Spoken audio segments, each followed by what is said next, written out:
Welcome to Altar of the Demo Gods.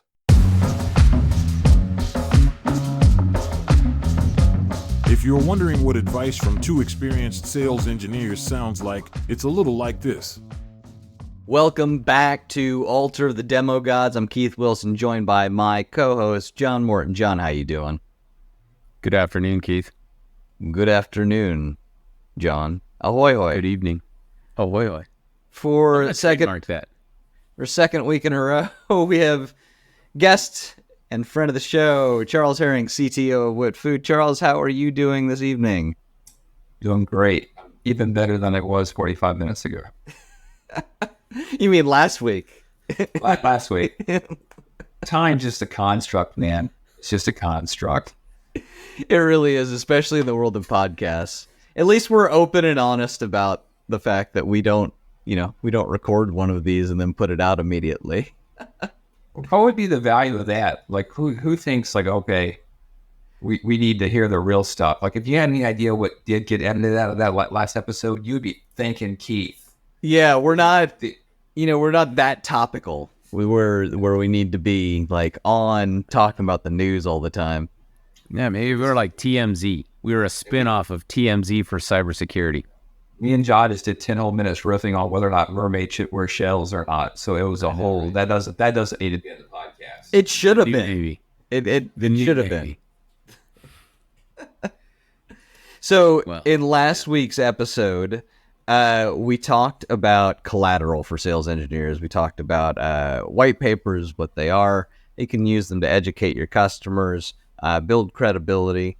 We talked about using use cases and being careful with the use cases to make sure that they apply to the right situation, and how you can negotiate reference to use case, and really how a lot of this collateral is built. I think Charles summarized it best up front when we started the conversation. That was, if you're being asked a question, or particularly if you're being asked that question a lot, then just give the best possible, most thorough answer you can to that question, and there's your collateral. So if you're interested in any of that, make sure you go back, listen to last week's episode 35, where we talked about building collateral as a sales engineer and why it's important to not just, it's not just the job of marketing, but it's your job to learn to work with collateral as well.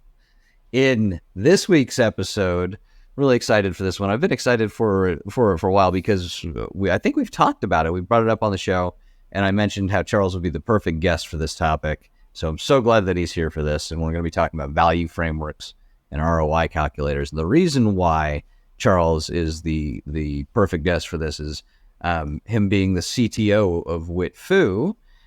They have both a calculator, an ROI calculator, pre-sales and post-sales, so that you better understand the return on investment that you're getting out of your security investment.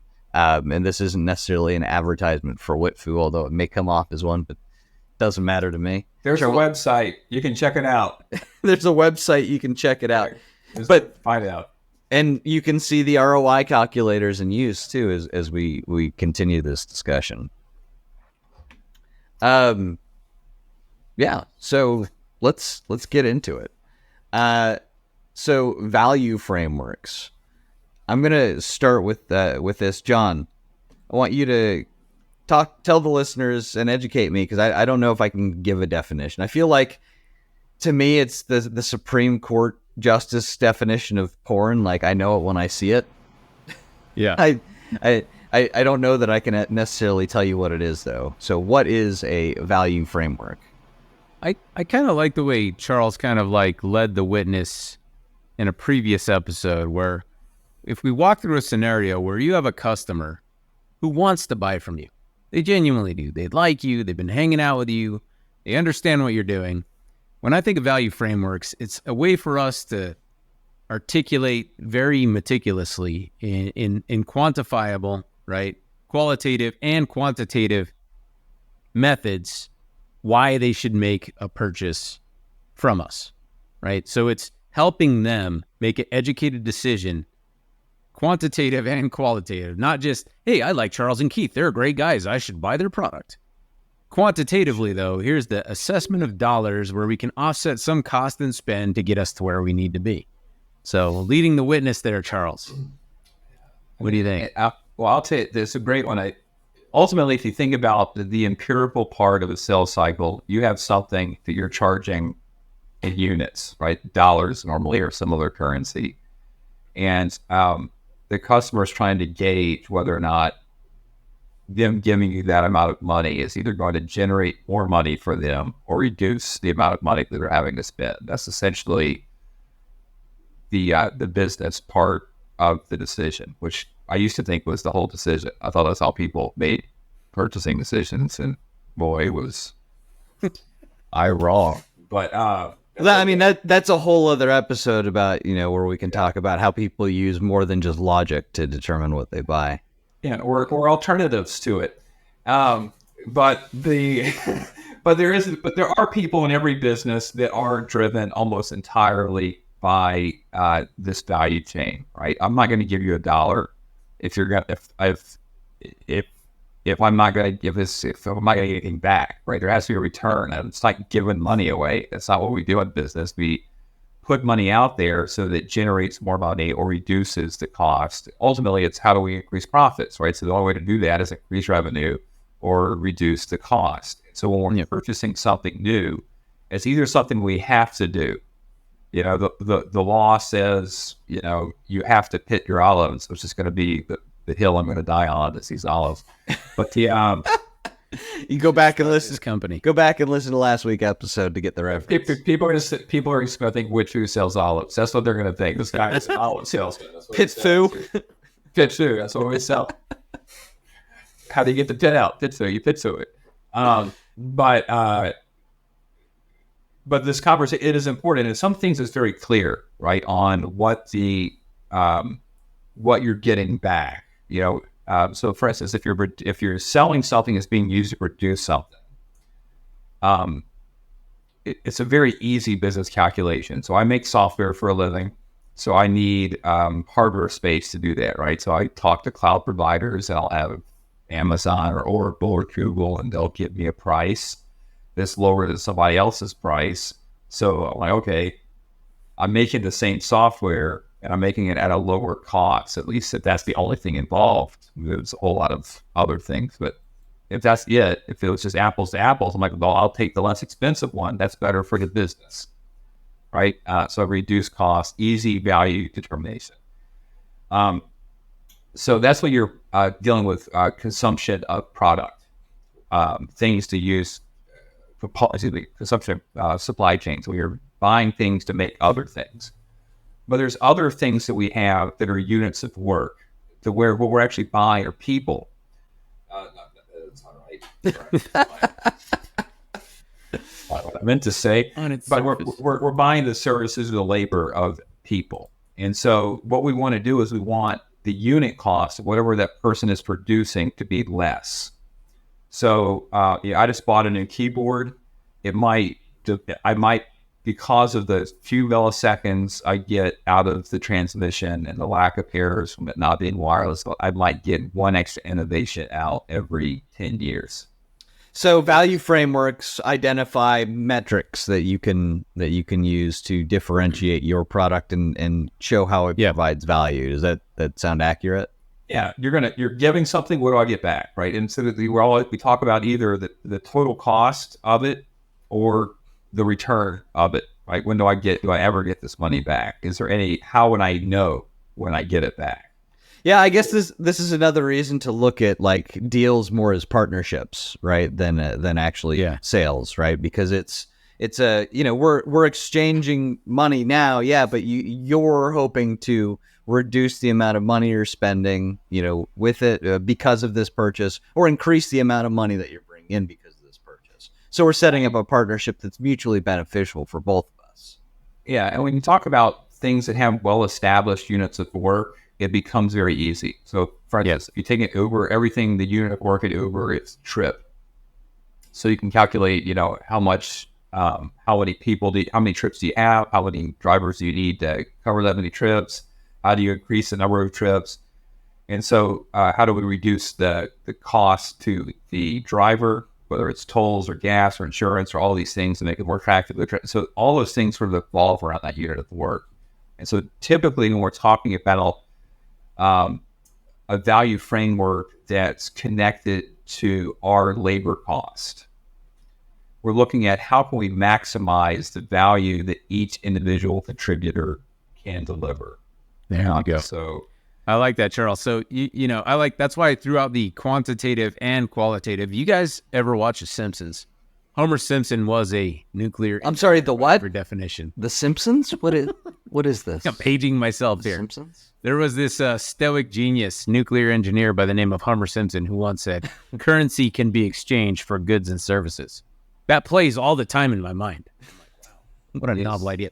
But to that point, what you were saying with Uber, Charles, there's that, that quantitative part. Here's the dollar savings and what you get. But there's that qualitative part. What do I mean by that? That's sometimes you can look at the app and you can say preferences. Don't talk to me, driver. Pick me up first, driver. There's these qualitative effects as well that go into the framework of why I prefer to use Uber versus maybe like a Lyft. So just kind of highlighting that. Yeah, and there are things that are harder to draw a direct line on. Like if you were looking at, so for me, I'm a chief technology officer. My job is to invent things that humans have not invented before. Okay, so I don't churn out 50 of those a day, and so there's long periods to where I am worthless in my units of work, because the time it takes for me to do a new patent is not measured in minutes. Wondering how long your wife would say those time periods are. I don't even know if she's still here. I don't even know if she's still around. She might have left me years ago at this point. But they're so little but the payoff for them are huge, right? You're talking about tens or hundreds of millions of dollars that are generated for the company and the shareholders when they are good and they work. And so if you give me a keyword that costs $200 and it's going to give a 2% chance of increasing, another $10 million innovation, you give them the keyword, right? That's it's a bit of a calculated risk. You don't know, there's no guarantee of return. Sure. But there's also who cares on the cost of that. The beginning of the whole thing for me, just the short history was, ahead of 9/11, I was in the Navy working on airplanes at the world famous Golden Dragon, so Strike Fighter Squadron 192. So I worked on F-18 Hornets. And Hornets were built based on the data collected on Tomcats. So when I was a kid, Top Gun came out, best marketing thing that ever happened for the U.S. Navy. Wilson was in that movie, by the way, right? From Castaway. That was actually his first role. If you ever seen Tom Hanks in Castaway with his volleyball Wilson, he got his start in Top Gun. The volleyball. The beach volleyball scene. Yeah, also tracking that. I'm sorry. You were making me go across. You were making me go across 12 years worth of movie history there. So the walkity. But I used to work, so when I started working on airplanes in 96, I'd go on these detachments in Key West, Florida, where we would train our new pilots how to do air-to-air combat, and the Tomcats pilots, when they're going through the initial school, teach their guys. And we'd finish fixing our planes at like 8 o'clock, and we would come back into the morning at like 8 o'clock in the morning, and the Tomcat guys are just still sweating, trying to fix these airplanes. And so the way that the Navy ended up building the Hornet was, every time a maintenance guy goes out to work on the airplane, it's a maintenance action, whether it's, wash the airplane or fix the radar, whatever it is. And we do all the operations through it. We order parts, all of those things. But it's also tracking how many maintenance hours are spent per flight hour. And I don't know what the number was for the Tomcat, but it was not good. It was really bad. The amount of wrenches that had to be turned for it to fly one sortie. And so all of that data went into the scoping out how the Hornet was built. And so it was very easy for me to open the door, pull a part out. These guys are like ripping out wires and pulling out ejection seats. And it's a nightmare for them to do what was very easy to do on Hornet. And so 9/11 happens, and I was detailed to the postgraduate school to start doing cybersecurity. And we had no metrics. We could not decide what the unit of work was. Yeah. And so I spent basically 20 years thinking about what is the unit of work when we're in this defensive position where we're trying to protect and react. And I think philosophically, it's the worst part of cybersecurity is us still working on that together. I'm not the king deciding what that is. I have some opinions, and that's not really point of this podcast.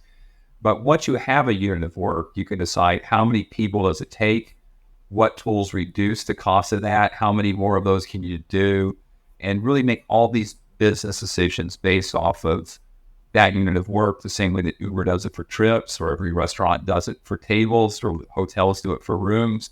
You could build this entire business that extends all the way out to how do we build the next airplane, or what kind of deep fryer are we going to buy, is based on how it's going to impact the business that's calculated off of these units of work. And so that's where I've spent most of my time in research, is how do we, particularly in cybersecurity, build a defensible, reliable unit of work that makes sense for the people doing the work, but also people that are influenced by that, the people who are paying bills. Yep. That tangible ROI is so incredibly valuable. If you can do that, it's amazing.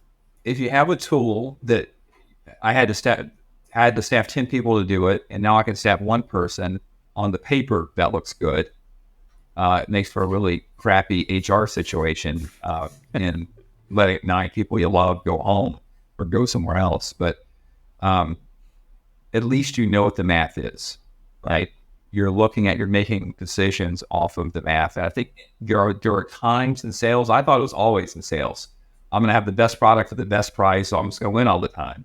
And then I was just shocked how little I was winning because that wasn't the only factor, and really wasn't even, in a lot of cases, the primary factor. Yeah, I guess I'll ask a question here. Charles, we're kind of winging it.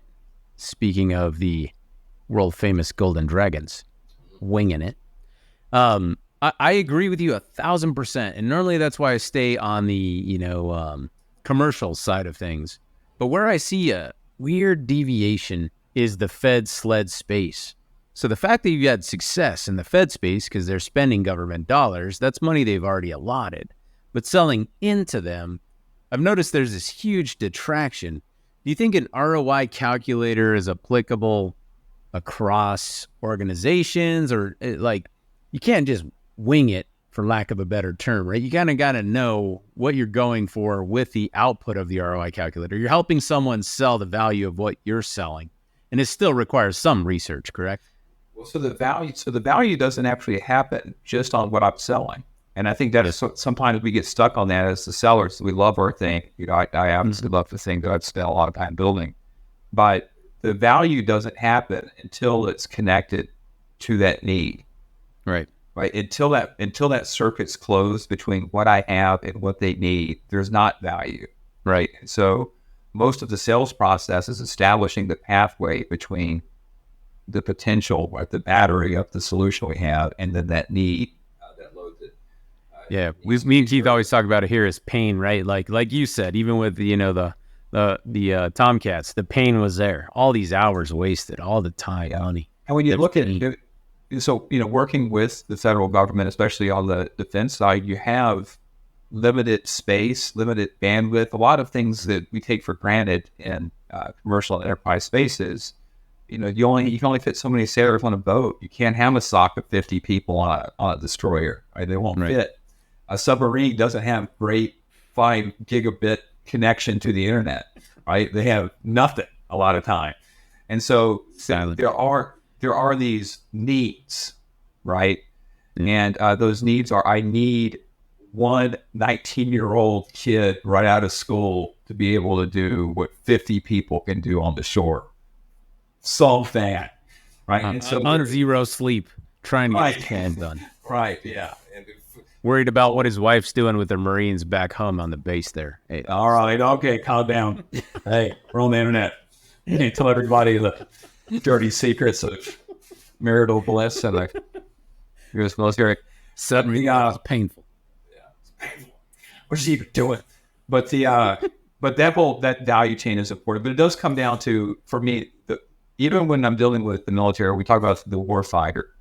The warfighter can't, if he or she can only do 10 units a day. Not only are we doing a disservice to the warfighter by saying you need to do 100, we're also degrading national security capabilities because they cannot do that. The biggest picture yet. So you have to be realistic about what is capable. The same way they can't just keep beating Tomcat mechanics, say mechanic better. You know, you can't force that. Tom Cruise in Maverick Part 2, he just started up that Tomcat and flew out of Uzbekistan or wherever they went. But yeah, we all laughed at that. There's a couple of parts in that thing that were. It was mostly accurate. It was mostly accurate. There were a few things that did not work that way. But anyway, but going back to the recent Keith invited us here, John, you and I, probably with the sea stories. But but the hazard, not the good ones, at least. The hazard of putting two sailors in front of the camera. But we, when you talk about ROI, right? You're asking a customer to give you money, and then how do you return that value? They've already expressed value to you. You have it. It's in the bank account. And so, how do they recoup it? And I think the first thing that has to be understood is what is the unit, right? And we're talking about units. If we go to the gym, we're lifting pounds, or they do grams. I don't know, whatever happens in the gym. Yeah. But there are metrics of that. We measure length and currency. We establish all of these types of units of measurement. Yes. So they may not even know what their unit is. Right? And so if they don't know what the unit is, probably aren't going to want to go with a straight up ROI thing. If they don't believe that there is a unit that they can represent their reality, it's going to be hard to show the return on that. I think there's two easy ones I like to pick on, Charles, and I know Keith hasn't joined into this throuple yet. He's standing by like double Dutch. I'm listening. Double Dutch, baby. There's two, to your point, when I even meet customers, when I try to get them to this talk track in train of thought, there's two I lead with, and I just want to know your opinion. They always hit too, so I kind of know. One is time to value, and the other is total cost of ownership. So even at rough levels, I always tell them, you probably had some pain with other tools in time to value. That almost always is accurate. I can make it about just anything, literally, and the total cost of ownership. For the most part, that would hit it effectively as well, where they're saying, yeah, other tools I've purchased or other things, services, currency can be exchanged for goods and services. Other goods and services may not have had that total cost of ownership I expected. It seems like it's easy to get them to kind of on the path, but to calculate, get a real ROI is a little harder. What do you think about those two things? So on, TCO is, they're going to want to know what the real cost is. And I think we have all these hidden costs, whether they're services or secondary licenses, or not just the dollar value, or how the impact is going to have on net ops or whatever the thing is, right? There's all these things that aren't necessarily on the bill of materials. And I think that is the fear of the TCO is huge. I think going back to the previous episode, having some solid white papers or other type of technical documentation that can give them confidence of what the actual cost is going to be. The TCO calculator is huge. And there is this time of value, but I just look at it as this inertia or this fear-based inertia. I know how everything works on AWS. I know what button to push when I need a new service. If I come to Azure or Google, where is the button, right? Right. Do I need to, how do I do a restore? And so there's a comfort level of gaining competency. It's not so much deploying the product, but how it impacts how all of the services are done. And all the tooling and all the training. And that tends to be the big obstacle to the operators, on the people that are actually going to be directly impacted by the change in the purchasing. If you're doing a higher level sell, they don't care. It's not going to be their pain. Maybe they do care, but they're not going to feel the pain even if they do care. Where their concern is going to be, what's the impact to the quarterlies, the profit and loss in most businesses, right? And so in that case, what you want to look at is there's other things that come in. If it's CapEx, I can depreciate this, right? All of these different financial tax mechanisms to deal with it. But for me, the thing that was really enlightening to me, now that I'm coming up on almost 10 years of full time working on this unit of work in cybersecurity, and what I did is I said, okay, a crime, someone's trying to attack you, harm you, steal from you, violate policy, whatever. A human's doing something that shouldn't be done. That's the unit of work, and I can prove that's happening. By taking it into doing the magic, doing all the processing we do, I can prove that out. But the challenge is people that don't have that unit of work and aren't used to doing that unit of work. I can say, if you buy this tool from John, it will reduce the labor that 3 other people are doing. Mm. Well, that's a great pitch to the CFO, not a great pitch to the guy that hosts those 3 people at his house. Exactly. In July for barbecue. Yeah. Right? So it's not a great selling mechanism. It's too transformative. And it's the same thing when we go to the doctor. Like, a lot of us put off when we know we need to go to the doctor the most is when we're less desiring to go to the doctor, because all they're going to say is, do all the things you like doing. You need to stop all of that, and all the things you hate doing, all of that all the time. So that's all I need you to do. And so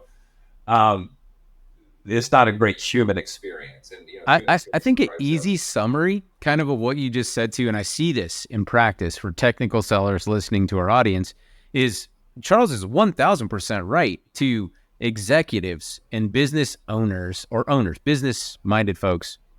A lot of the things make a lot more sense, but when I'm talking technical sales, they tend to gravitate towards, what is the administrative overhead? What do I literally have to do to click on keyboards and do this and that? They're not necessarily associating the big picture. So although the ROI is relevant, they're not the exact same, right? Like, there's an administrative cost for doers, then there's a business cost for executives.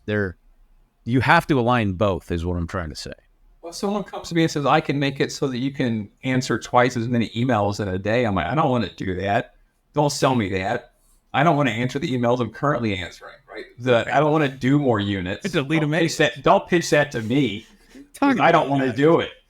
I wrote a rule that sent them to the trash. Yeah, I don't want that tool. But they say you need to answer more emails. So I think it is the right audience. And when you're doing an ROI pitch, don't give it to the person that's going to be the beneficiary of being able to spin the wheel more times than an hour. That's not going to make any sense to them unless they are really devoted to the mission of their organization and contributing, right? Which isn't unheard of, but it's not the driving factor for most of them.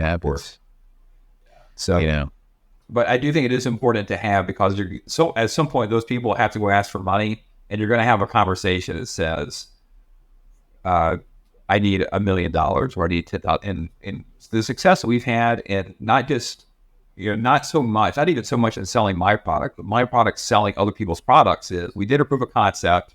It costs $100,000 a year, and it's going to save us $1 million in labor cost. There you go. So the CFO is like, I give you $1, you give me 10, you save me 10. Yes, that I will do. Right? That's and you did your due diligence in proving it out. Kudos. You're proving how the savings. So there is a point in the sales cycle where that type of ROI calculation is important.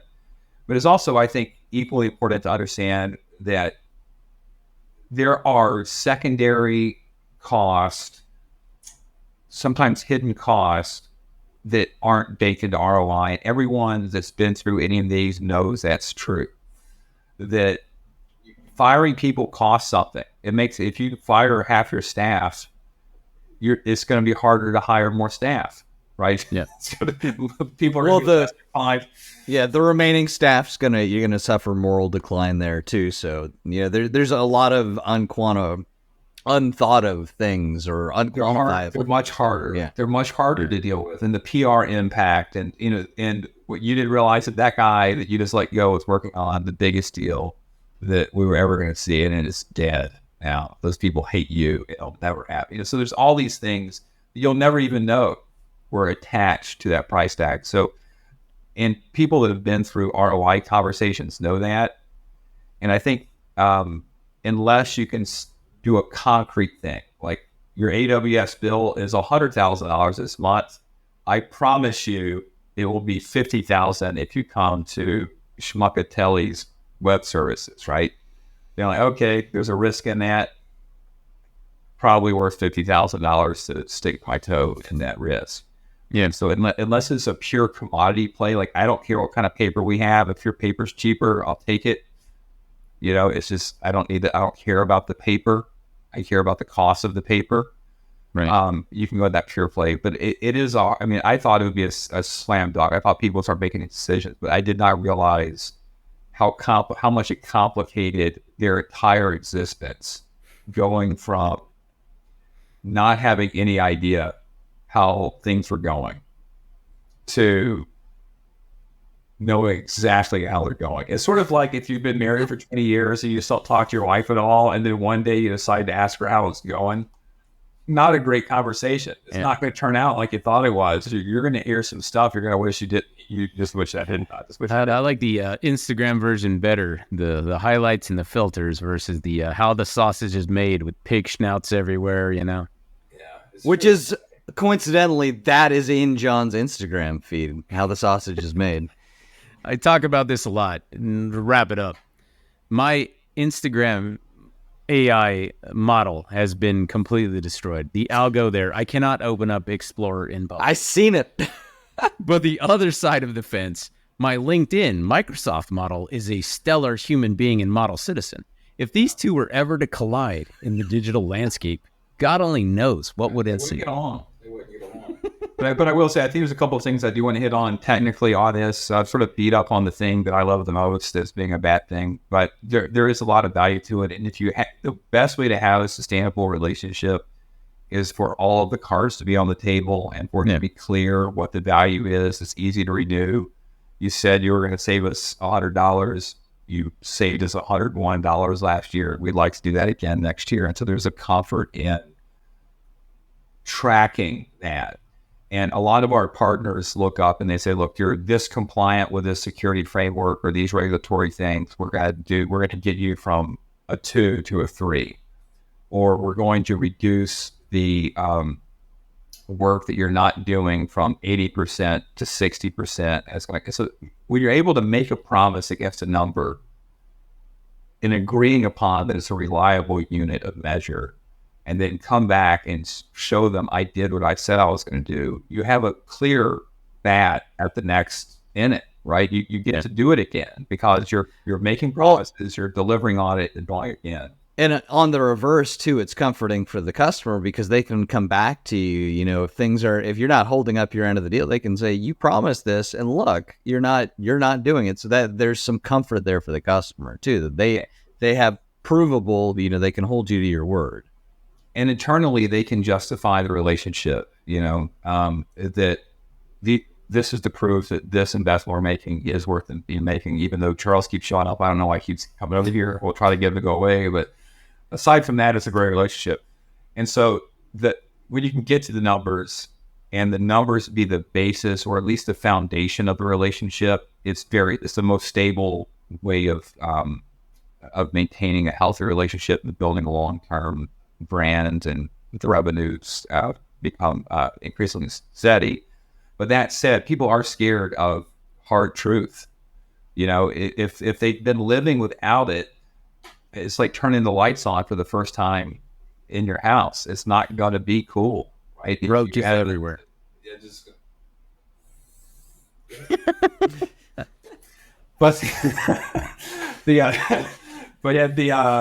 But getting someone there, if they have no visibility, the total visibility is almost always going to be too much of a job. And so it's you look at what metric would be helpful for you where you are. And so I have many customers that hide their data from people that inside the organization they believe will weaponize it against them. They'll pick on different numbers. They'll prove their agenda over their peer or their boss, and so those politics happen in all places. So it's a reality. So I think numbers are powerful. It's the short of it. It's actually defendable, solid numbers are powerful, and they have to be, the people have to be ready to use them and explain it. And I'll also say one other thing is they're dangerous.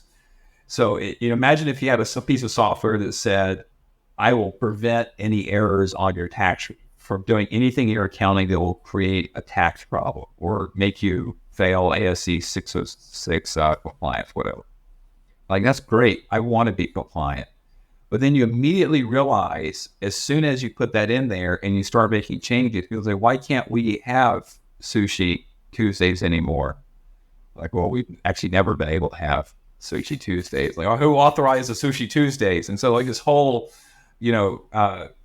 avalanche of consequences come back retrospectively because this new visibility shows all the error we made in the past. And most cultures can't handle that. It's tough.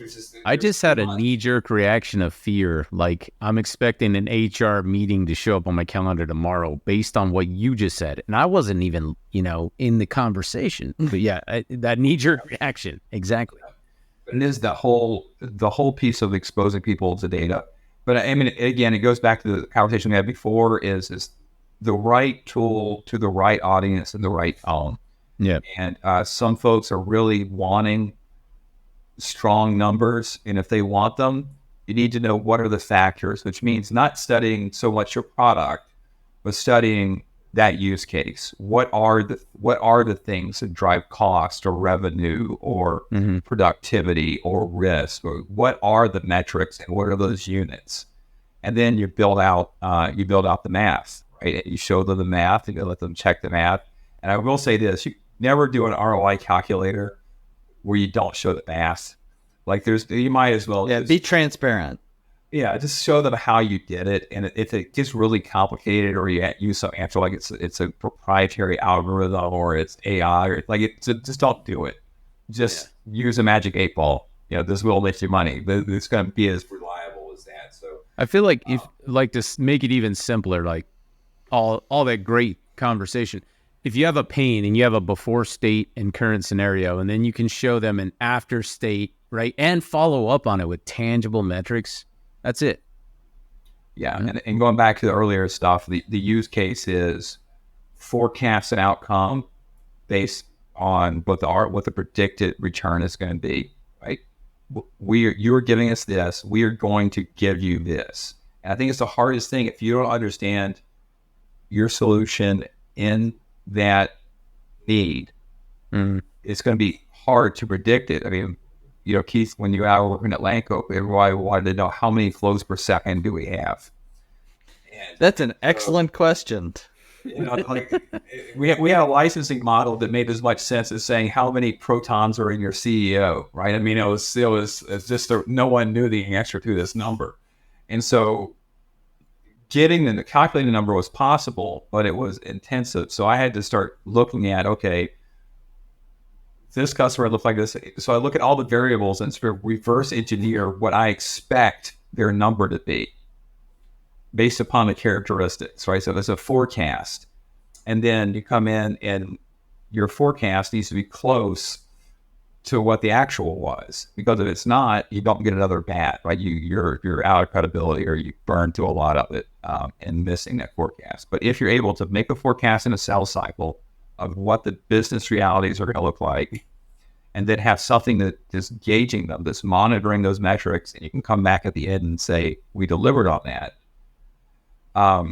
you're golden, right? At least to the people that's the driver in the business. And there's going to be somebody in the purchasing decision that's going to be the only thing that matters. So it's important that you do have that solved and not just rely on the technical champion or someone else to tell a good enough story to push it through. All right. Well, this is the part of the show that, we both love and hate.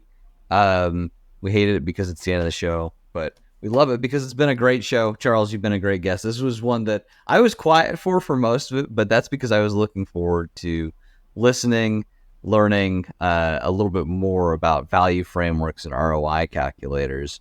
So we're going to go just like we do normally. I'll go ahead and go first with some of my points from the show. John, you can go second, and then we'll give Charles the honor as our guest. He can go last. So from what I've heard from Charles, you want to start with defining the unit of work, and you can build the metrics from there. And those metrics should align to the audience. So the metrics that you're presenting should be things that are important to that audience. Again, remember, the different people that you're going to be working with in deals are all going to have different pains that you're trying to solve, and you're trying to sell a cohesive message at the same time, but still show them how you are specifically going to fix their pain. So make sure you're doing the same thing with the metrics. I think those were the two biggest things. The other one too is, also using those metrics to forecast. Charles, you had a really strong points about, here's what we think we can do, and then following up on that, going, here's how we did, here's how close we got to the mark. Either we did better and we exceeded, or we underperformed and we got to make these changes. But still, that data helps us make better decisions, and we have numbers to go off of. John, what do you think? Yeah, and this is no insult to my favorite account executives, although a back of napkin ROI is always beneficial in some meetings. When it comes time to really selling, you may need a real tool, a real process that's defensible, that has some quantifiable metrics in it versus your back of napkin scribbling that you can't even make up. So, it's worth investing the time and effort if you can with certain tools or technologies or people that will help you do that. Absolutely don't overlook it. Yeah. Charles, final thoughts. I'll riff a little bit on what John said early on. Is that there's two, there's the quantity of the unit of work that's important. Whether, if it's something you want to reduce, you want to prove that you're going to reduce those. It's something you want to increase, like opportunities, sales, leads, those things. You want to do that from a quantity perspective. But there's also the component of the quality of the unit, improving how long someone's spending doing it, what's the risk of them doing it, how can you improve retention of an employee, or these sort of ineffable things that have a longer term component. So studying the unit of work is important, and basically understanding the customer's need is a part of understanding their work. And so I've done it several times where I just sit down and say, show me what you're currently doing. And so knowing what my solution is, I'll know how this would change, right? Or what it would take to change, how painful or how easy, or what would the end result look like. And so I think understanding the current state of the unit of work, just one unit, then you can sort of do the math on, okay, if I made it 10% better, and there's 1,000 of those things, that has a significant impact to the business, this quantitative, that I can just do arithmetic on and do a reasonable forecast. And so those things, I think it's also good to understand what they're going to use it for anyway, because that's also sometimes very surprising. I've been, in my mind, I over-engineer virtually everything, including this closing statement. And so the simplicity of what someone needs can be, if it's learned, it can make it easier on both of you just to go in there and learn exactly what their pain is, what it looks like, and how you contribute to relieving it. And it's also a great human bonding experience to share that, to be listening, a part of their story as they're sharing what their day-to-day looks like. And you're side by side at some point, when Keith and John are famous rock stars at the altar of the demo gods, they'll say, that guy watched me do this thing at my desk, and I got a selfie. So, anyway. Charles, thank you so much for being on again. You've been a great guest. You, the listener, if you think you'd make a great guest for Altar the Demo Gods, you can email us at demogodspod@gmail.com. It's demogodspod@gmail.com. Get us everywhere you get your podcasts, including YouTube. You can see our beautiful faces on YouTube. For links to everywhere you can find us, you can go right to our website. That's demogodspod.com. demogodspod.com. Join us here next week. We're going to be talking about the importance of conducting competitive analysis. So this is going to be fun. We'll talk about competitive analysis and all that goes into that right here next week on Altar of the Demo Gods.